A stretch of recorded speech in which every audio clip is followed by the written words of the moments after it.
नमस्कार, मैं हूं पूनम आपके साथ। आप देख रहे हैं सुपर न्यूज 24। पहले पहलगाम में अटैक, फिर ऑपरेशन सिंदूर, फिर उसके बाद सीज फायर लागू किया जाता है और कल सीज फायर लागू होने के कुल 51 घंटे के बाद पीएम नरेंद्र मोदी देश को संबोधित करते हैं। लोगों को कई उम्मीदें होती हैं कि पीएम मोदी बताएंगे कि उन आतंकवादियों का क्या हुआ जिन्होंने पहलगाम में हमला किया था। आखिरकार सीज फायर क्यों लागू किया गया, क्योंकि पाकिस्तान क्या सीज फायर लागू होने से सुधर जाएगा, क्या भारत पर आतंकी हमले रुक जाएंगे? इन सब के बारे में हम जानेंगे और महत्वपूर्ण चर्चा करेंगे। इस वक्त हमारे साथ मौजूद है मेजर मोहम्मद आली शाह।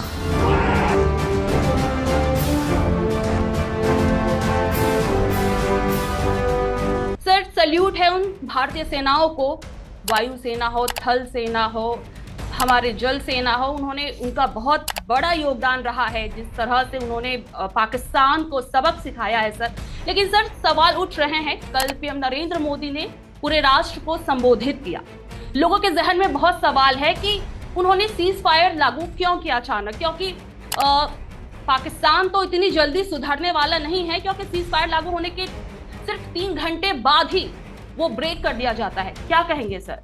जी पूनम जी, पहली बात तो आपको मैं ले जाता हूँ आज से 22 साल पहले 2003 में मैं ऑन ग्राउंड सरहद पे रहा हूँ और मैं 30 मीटर के फासले से पाकिस्तान की पोस्ट पे था और वहाँ पे डेली फायरिंग हो रही थी। और सीज फायर मेरे टाइम पे हुआ था जब मैं बाकायदा पोस्ट के अंदर ही था, तब सीज फायर 2003 का तब हुआ था ये। और मैंने खून खराबत देखा है, मैंने अपने साथियों को अपने बाहों में मरते हुए देखा है।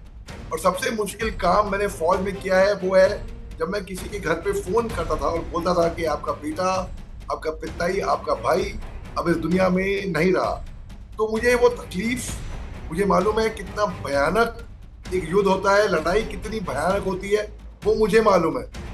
इसके लिए मैं कभी भी जंग या लड़ाई के पक्ष में नहीं रहता हूँ। लेकिन इस बार पाकिस्तान ने जो 22 अप्रैल को पहलगाम में हमारे टूरिस्ट के साथ किया, जिस तरीके से किलिंग्स हुई, नाम पूछ के, मजहब पूछ के, कपड़े उतारो, कलमा पढ़ो, मोदी को जाके कह देना, इसे साफ दर्शाता है कि ये एक बहुत बड़ी पाकिस्तान की तरफ से साजिश थी हिंदुस्तान के अंदर फूट पैदा करने की, कि यहाँ पर हिंदुस्तान में हिंदू मुस्लिम हो, दंगे हो, मुसलमानों के खिलाफ गलत गलत भावनाएं जाएं और वो बैकफुट पे होए।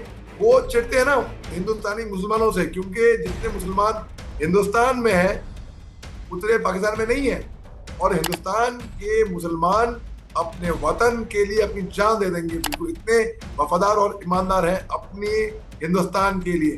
तो पाकिस्तानियों को उसी बात की खुजली थी। मोदी साहब ने जब बिहार में स्पीच दी, अंग्रेजी में दी, ताकि वो अंतर्राष्ट्रीय कम्युनिटी को एक संदेश देना चाहते थे।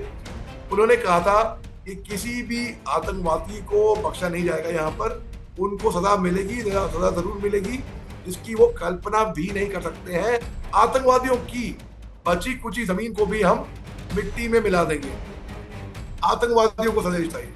पाकिस्तान ने उसको अपने पे लिया और वहां से जवाब आता है कि अगर हिंदुस्तान हमारे पे कार्रवाई करेगा तो हम जवाबी कार्रवाई करेंगे। हमने पहली बात तो ये है, हमने पाकिस्तान का नाम लिया ना उनकी तरफ कुछ बोला। इसको कहते हैं हिंदी में चोर की दाढ़ी में तिनका, यानी कि पाकिस्तान जो है वो उग्रवादी आतंकवादी पाल नहीं रहा है, उसी में ही है पाकिस्तानी सरकार, फिर वहाँ की सेना, और उनसे ऊपर है वहाँ के उग्रवादी जैसे कि हाफिज सईद, मौलाना मसूद अजहर, वो इनके आका है शायद। अब देखिए 16 अप्रैल को जनरल आसिम मुनीर एक बहुत ही बेहुदा और घटिया स्पीच देते हैं जहाँ पे वो 2 नेशन थियरी की बात करते हैं, हिंदू मुसलमान करते हैं, उसमें वो बांटने की कोशिश करते हैं। वो कहते हैं कि हिंदू और मुसलमान साथ में नहीं रह सकते।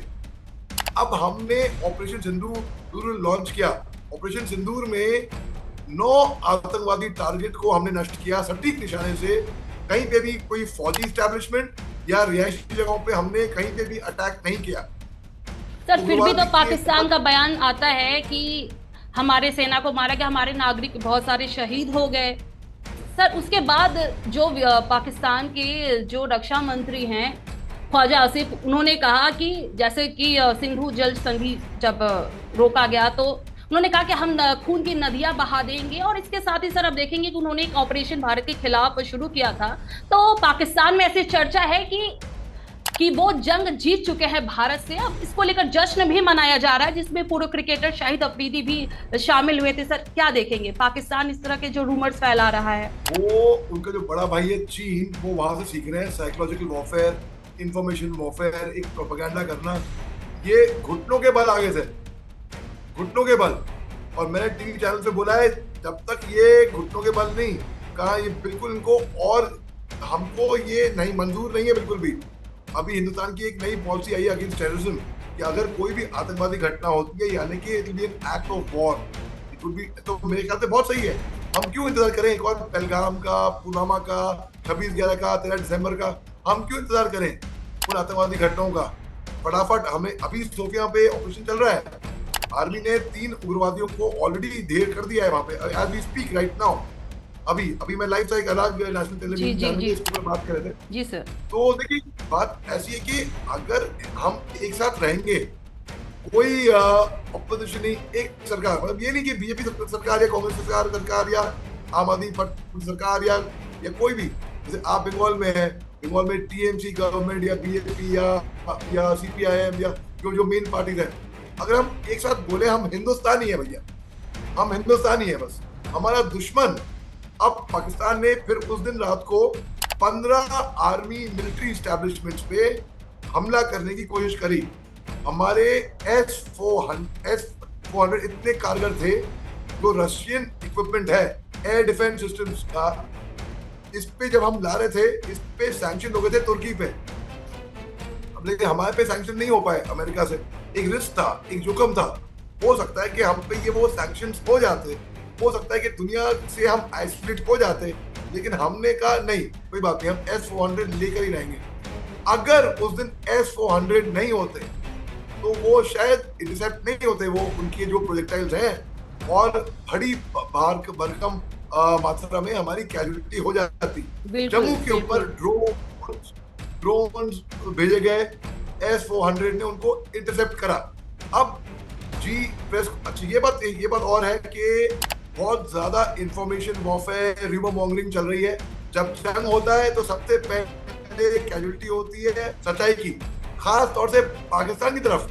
दो तरफ से हो रहा है, मैं ये नहीं कहूँगा कि, मगर मेन हो रहा है पाकिस्तान की तरफ से, जो नकली खबरें डाल रहे हैं, मीम्स निकाल रहे हैं, नकली वीडियोस, आर्टिफिशियल इंटेलिजेंस के लिए। आपको पूनम जी ताजुब नहीं होना चाहिए अगर हमारे इसी वीडियो का स्क्रीनशॉट लेकर वो अपने पाकिस्तान के मीडिया चैनल पे लगाएं और उर्दू में ऊपर या नीचे कुछ लिख दें और अपना कोई प्रोपेगेंडा फैलाएं। हमको उन पे हंसना चाहिए बस, उनको सीरियसली नहीं लेना चाहिए। शुरुआत उन्होंने की, हमने जवाब दिया, वो भी आतंकियों को, ना कि उनके सेना को या फिर नागरिकों को। फिर उन्हें पाकिस्तान की इतनी मिर्ची क्यों लग रही है और उन्होंने हमारे नागरिकों पे अटैक क्यों किया भला? और दूसरी बात सर, पाकिस्तान को इतनी हिम्मत कहाँ से आ रही है? क्योंकि वो हमारे परमाणु जो हथियार है उससे भी पीछे है, आर्थिक तौर से भी वो पीछे है। फिर वो किसके बलबूते कूद रहे हैं? चाइना और ये बांग्लादेश।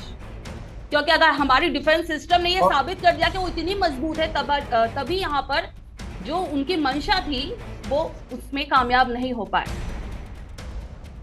पूनम जी, आपने बहुत ही अच्छा सवाल किया है। आपने देखिए, अक्सर क्या होता है, दो इंसानों में अगर लड़ाई होती भी है, कट्टा है और दूसरा बेदकू है, तो वो पहले से मालूम है कि कोई मुकाबला है नहीं, वो कान पकड़ के सॉरी बोल के माफ करके वो अवॉइड करेगा लड़ना, तो उसे मालूम है उसकी पिटाई होगी।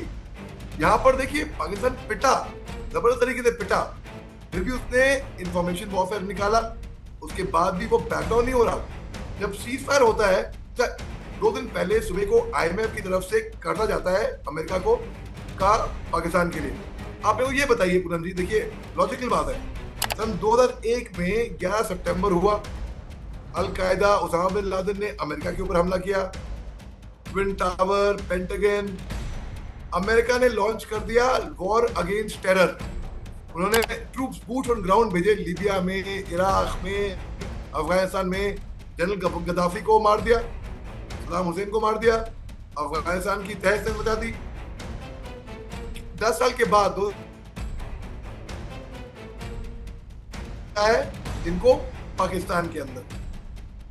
अमेरिकन रात को आते हैं, उसामा बिन लादेन को उठाते हैं, इसको गाड़ते हैं पानी के नीचे। वहां पर लश्कर तोयबा के कैंप थे, जैश ए मोहम्मद के कैंप थे, वॉर अगेंस्ट टेररिज्म था ना। लेकिन लश्कर तोयबा, जैश ए मोहम्मद जैसे हिजबुल मुजाहिदीन का भी आतंकी कैंप उन पर भी, बिल्कुल बिल्कुल, ये तो उनको अफेक्ट नहीं करती हैं, उन्होंने उनको छुआ नहीं, इन्होंने केवल उसामा बिन लादेन को ही निशाना बनाया। ठीक है, अच्छी बात है, बनाना भी चाहिए उग्रवादी को, बाकी उग्रवादियों को तो बनाते हैं निशाना, तब हिंदुस्तान के साथ ये खड़े नहीं होते। मतलब जो अभी बहुत ज्यादा अभी वायरल हो रहा है कि यूएस के प्रेसिडेंट डोनाल्ड ट्रंप जब प्रधानमंत्री देश को संबोधित करने वाले थे, उससे कुछ मिनट पहले ही कहते हैं कि पाकिस्तान और भारत को हमने धमकी दी थी कि हम उनके साथ कारोबार करना रोक देंगे, इसलिए उन्होंने युद्ध पर विराम लगाए, यानी कि सीज फायर लागू किया। तो इस पर क्या कहेंगे सर? क्योंकि सवाल तो ऑपोजिशन भी उठा रही है मोदी सरकार पर, क्योंकि इंदिरा गांधी ने तो 1971 में बांग्लादेश को अलग कर दिया था, पाकिस्तान के 2 टुकड़े कर दिए थे। क्या मोदी सरकार डर गई है, इस वजह से सीज फायर लागू किया गया? क्या पाकिस्तान अमेरिका के दबाव के चलते? सर इसको कैसे देखते हैं?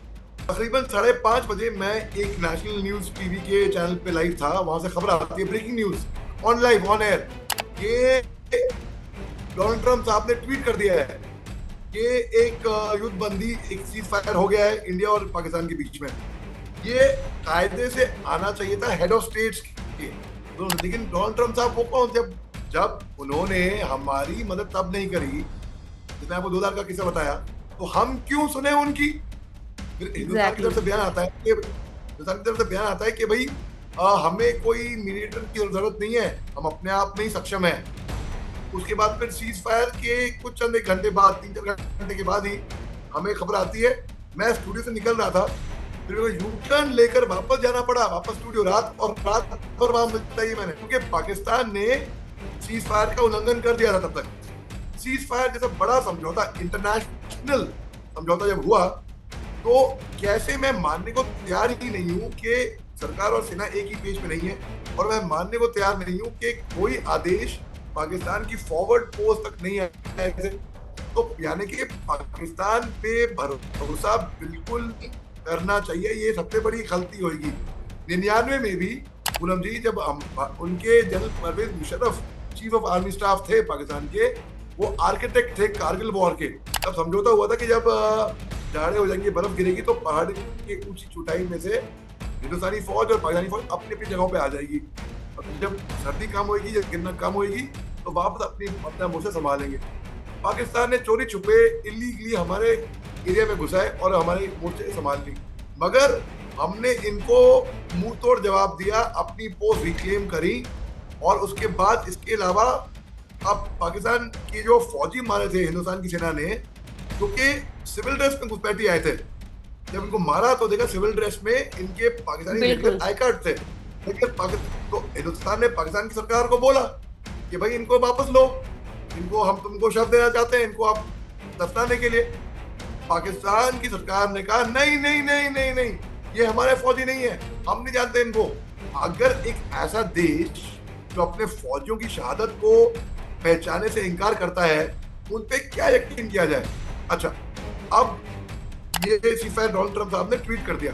अब हिंदुस्तानी बहुत खराब, बहुत नाराज भी थे कि सीज फायर हुआ क्यों, नहीं होना चाहिए था, हम इतने करीब आ गए थे, हमको पीओके रिक्लेम करना चाहिए था, ये करना चाहिए था, वो करना चाहिए था। मैं उनकी भावनाएं समझता हूँ, मैं सब समझता हूँ कि ठीक है आप कैसे फील कर रहे थे, ठीक है, लेकिन कुछ चंद एक मजबूरियां हुई होंगी जरूर। एज अ सैनिक, एज अ फौजी, मैं ये कहूंगा कि भाई ठीक है, मेरा भी ये माना था कि पाकिस्तान को और उनके घुटनों के बल लाना चाहिए था, लेकिन ठीक है, अब जो हुआ तो देखिए। सर सवाल तो वही है सर, क्या आतंकवादी हमला क्या भारत पे रुक जाएगा? क्योंकि इतना तो आसान नहीं है, क्योंकि उनके रक्षा मंत्री पाकिस्तान के, उन्होंने खुद कहा था कि हम लोग विगत 30 सालों से आतंकवादियों को ट्रेनिंग दे रहे हैं, उनके छत्र छाया में वो पल रहे हैं, और इसका ठिकरा उन्होंने खैर अमेरिका के ऊपर फोड़ा था कि उनकी वजह से आतंकवाद जो है पनपा है हमारे देश में। लेकिन सर बात तो, सवाल देशवासियों का बस यही है, क्या उन्हें तो चाहिए कि सर हमारे जो शहीद जो हुए हैं उन्हें इंसाफ चाहिए, तो सवाल यही है क्या सर अब आतंकवादियों का हमला क्या रुक जाएगा? क्योंकि अभी तो जो पाकिस्तान में एक डर, जो एक खौफ पैदा हुआ था जब ऑपरेशन सिंदूर को लेकर। हालांकि कल भी प्रधानमंत्री ने कहा कि ये हम लोगों ने कुछ दिनों मतलब रोक दिया है, हम लोग पाकिस्तान का रुख देखेंगे, लेकिन पाकिस्तान कैसा है, उसकी नीयत कैसी है, वो तो जग जाहिर है सर। जी पूनम जी, देखिए आतंकवादियों का हमला, आतंकवादी की गतिविधियां धारा 370 हटने के बाद कम तो हुई है, इसमें तो कोई शक की बात नहीं है। देखिए वहां पे G20 की बैठक हुई थी, 60 अन्य देशों के हेड ऑफ स्टेट वहां पर आए थे, बड़े बड़े डिप्लोमेट्स वहां पर आए थे, शिकारा में, डल लेक में बोटिंग भी करी, घूमे भी, और टूरिस्ट आने शुरू हो गए थे। फिल्म की शूटिंग हो रही थी वहां पर, मैंने खुद वहां पर बजरंगी भाईजान की शूटिंग करी, हैदर की शूटिंग करी, मौजी की शूटिंग करी, कई सारे फिल्मों की शूटिंग करने में कश्मीर गया था, और बखूबी हमने मतलब बिंदास घूमे थे हम लोग। अच्छा, हमने वहां पे शांति का माहौल हो गया था वहां, लेकिन वही तो नैरेटिव पाकिस्तान एक सेट करना चाहता था। उनके पेट में दर्द था कि क्यों ये हो रहा है कश्मीर में, क्योंकि वो बार बार उनकी नापाक नजरें गड़ी हुई हैं कश्मीर की ओर। अब बात करते हैं, देखिए जैसे कि सीज फायर हुआ तो प्रेस ब्रीफिंग पूरे देश ने सुनी, बल्कि बड़ा सा संदेश गया एक विंग कमांडर सिंह और कर्नल सोफिया कुरैशी जी विंग कमांडर व्योमिका सिंह और कर्नल सोफिया कुरैशी, और जो फॉरेन सेक्रेटरी साहब थे विक्रम सिंह साहब, उनकी प्रेस कॉन्फ्रेंस हर कोई सुना था। तो एक आपके इस चैनल के माध्यम से मेरी दरखास्त है हमारे सब देशवासियों को कि भाई व्हाट्सएप, यूनिवर्सिटी, सोशल मीडिया पे जो आ रहा है उस पर यकीन ना करें बिल्कुल भी। प्रेस कॉन्फ्रेंस देखें, जो केवल सरकार की तरफ से ऑफिशियल स्टेटमेंट आ रहा है उसी पे ही यकीन करें। अगर आप उनकी बातों में यकीन आते हैं तो यानी कि आप पाकिस्तानी प्रोपेगेंडा को गलती से अनजान में बढ़ावा दे रहे हैं। अब बात करते हैं आपके अहम मुद्दे की। आपने कहा कि डोनाल्ड ट्रंप साहब ने कहा कि भाई अगर पाकिस्तान और हिंदुस्तान तुम अगर सीज फायर नहीं करोगे तो फिर मैं दोनों की तरफ से व्यापार रोक दूंगा। देखिए अमेरिका का कोई इंटरेस्ट नहीं है, जहां तक मैं समझ पाया हूं। अमेरिका ने कर्जा दिया पाकिस्तान को, क्यों? अगर लॉजिकली लोग सोचे हैं क्यों, वजह क्या थी, मैं अपना मानना, ये मेरा खुद का मानना है, ठीक है, इसे रिप्रेजेंट नहीं कर रहा, वो मैं ऐसे समझ रहा हूँ कि ये पैसा घूम फिर के पाकिस्तान के पास जाएगा, जब वो लोन कर्जा होएगा वो चुकाएंगे। दूसरी बात, पाकिस्तान इसी पैसे को हथियार खरीदने में, असला बारूद इस्तेमाल करेगा हिंदुस्तान के खिलाफ। तो फायदा किसका है? फायदा अमेरिका का है। उसमें इतनी बड़ी हथियारों की इंडस्ट्री है उनके पास, तो अल्टीमेटली होएगा इसमें। तो क्योंकि डोनाल्ड ट्रंप साहब एक बिजनेसमैन है, प्रॉफिट और लॉस को समझते हैं अच्छे से, तो फायदा उनका है इसमें। सर एक्स जनरल जो है मनोज नरवणे जी, उन्होंने कहा है कि जो बॉर्डर है वो कोई बॉलीवुड मूवी नहीं है, वो कोई रोमांटिक सीन नहीं, युद्ध जो है इसे मजाक में नहीं लेना चाहिए। तो देखिए जनरल नरवणे साहब ने बिल्कुल सही फरमाया है कि कोई बॉर्डर में कोई बॉलीवुड पिक्चर नहीं है, कि आप समझें कि ये बहुत ही पेचीदा और बहुत ही सीरियस, बहुत ही टैक्सफुल मामला है। बिल्कुल सही बात है। तो हमारे हिंदुस्तान के जो आर्मी के जो सीनियर अध्यक्ष हैं, जो टॉप जनरल है, वो समझते हैं इस बात को, तो वो उसी तरीके से इसको डील कर रहे हैं कि भाई टैक्टफुली कैसे निपटाना है पाकिस्तान को, कैसे उनको और घुटनों के बल लेकर आना है। तो आई एम श्योर अब पाकिस्तान में, जैसे आपने बताया, शाहिद अफरीदी ने मार्च निकाली और उनके प्रधानमंत्री साहब ने माहौल रखा रांची में, हाँ जश्न का माहौल। भाई कुछ तो शर्म होती है, भाई कुछ तो शर्म होती है। आप पिटने के बाद इतनी मार खा रहे हो, आप जश्न मना रहे हो, ये तो यार, ये तो हदें पार करने वाली बात होती है। सर विदेश सचिव विक्रम मिस्री इन दिनों उन्हें काफी ट्रोल किया जा रहा है, भदी भदी गालियां दी जा रही है, यहाँ तक कि उनकी बेटियों को भी बख्शा नहीं जा रहा है, क्योंकि चेहरा है वो बस, लेकिन उनका तो अकेले का तो फैसला नहीं है। उन्होंने जब से सीज फायर लागू होने की घोषणा की गई है, सर कैसे देखेंगे, मतलब जनता को कैसे हम मतलब सही आईना दिखाए? क्योंकि मैंने जैसे कहा आपको सर कि दो पक्ष है, एक पक्ष का कहना है कि युद्ध अगर पर विराम लगने से क्या हुआ, जो खून की नदियां बहती या कत्लेआम मचता दोनों ही देशों की तरफ से, कहीं कम तो कहीं ज्यादा, तो उस पर विराम लग गया, अच्छी बात है। लेकिन दूसरा पक्ष यही सवाल बार बार दोहरा रहा है कि क्या भारत डर गई या अमेरिका के दबाव में आ गई? क्योंकि पाकिस्तान तो सुधरने से रहा, क्योंकि एक लंबा रिकॉर्ड है उसका, और अब अभी भी जो उसने की हरकतें, कायराना हरकत जो दिखाई है, वो अपने आप ये प्रमाणित करता है। अपने मेरे दिल की बात छीन ली। मेरे को भी इसके ऊपर बहुत तकलीफ और दुख है कि हमारे फॉरेन सेक्रेटरी साहब जो गवर्नमेंट ऑफ इंडिया के अच्छे के वरिष्ठ ऑफिशियल हैं, जो एम्बेसडर भी रह चुके हैं चीन में, अन्य देशों में, वो इतने अच्छे अफसर, अव्वल दर्जे के अफसर, उनको ट्रोल किया गया। उनको अपना ट्विटर अकाउंट ब्लॉक करना पड़ा जी। उनकी, ऐसा सुनने में आया मेरे को। जी जी जी सर, उन्होंने, हाँ, सुनने में आया ऐसा मेरे को। तो ये बहुत दुख की बात है सच में। सर और एक अहम सवाल जो मैं जानना चाहूंगी, क्योंकि कभी ऐसा नहीं देखा गया कि आतंकवादियों ने टूरिस्ट को निशाना बनाया हो, और ऐसे में धर्म पूछकर, कलमा पढ़ाकर, मतलब पूछकर उन्हें हिंदुओं को मारा गया, ऐसा सामने आया है। तो क्या जो आतंकवादी है उन्हें भी समझ में आ गया, क्योंकि भारत में जो है सांप्रदायिकता की राजनीति चलती है और हिंदू मुस्लिम को लेके काफी जो है चर्चा का विषय रहता है हमेशा बना, तो इस चीज को टारगेट बनाकर वो जानबूझ के इस तरह से रूमर्स फैलाने की कोशिश कर रहे थे ताकि आपस में ये लोग लड़ मर पड़े। बिल्कुल पूनम जी, 100% मुद्दा, मकसद बहुत क्लियर, साफ नजर आ रहा है। बच्चे को भी क्लियर है कि इसका मकसद क्या था। कौन करता है ऐसे, बताइए क्यों करेगा कोई? जब तक जानबूझ के एक फूट न डाले। ये पाकिस्तान का प्रोपेगेंडा है, ये आईएसआई का प्रोपेगेंडा है। और जो लोग अगर बाई चांस एक डिवाइड पैदा कर देंगे, जो लोग आपस में ही वो लड़ेंगे, यानी कि आप पाकिस्तान के प्रोपेगेंडा को आप हवा दे रहे हो, तो गलती से अनजाने में आप प्रमोट कर रहे हो। मत करो, बटो मत, सब एक साथ आ जाओ। हमारा एक कॉमन दुश्मन है, हमको अभी वहां पर फोकस करना है, हमको धूल चटानी है, हमको साथ में खड़े होना है। हम आपस में ही बटेंगे तो हम कमजोर पड़ जाएंगे भाई। और हमारे देश की ताकत ये है कि हम एक हैं। मैं ये भी कहना चाहूंगा जाते कि सुपर न्यूज 24 कोलकाता, वसीम अख्तर भाई, पूनम जी, आपकी सारी टीम बखूबी बहुत ही अच्छा काम कर रहे हैं। We are proud of you. शुक्रिया sir, good work. Thank you so much sir. जैसा कि मोहम्मद अली शाह ने कहा कि हमें बटे नहीं, क्योंकि भारत ऐसा देश है जो कि अनेकता में एकता का देश कहलाता है। ऐसे में हमें इस वक्त जो देश में हालात चल रहे हैं, हम ऐसे में हमें एकता और मजबूती दिखाने की जरूरत है। तभी जो है हम पाकिस्तान, आतंकवादी जो है पनप रहे और हमेशा हम पर हमले करते हैं, उन्हें मुंहतोड़ जवाब दे पाएंगे। सर आपका बहुत बहुत शुक्रिया हमसे बातचीत करने के लिए, और बहुत सारे महत्वपूर्ण बिंदुओं पर आपने चर्चा की, अपनी बात रखी, और हम पूरी उम्मीद करते हैं कि लोगों ने आपकी बातों से बहुत कुछ सीखा होगा, उन्हें एक नया रास्ता मिला होगा, एक नई दिशा मिली होगी। फिलहाल अभी के लिए इतना ही, मुझे दीजिए अलविदा, नमस्कार।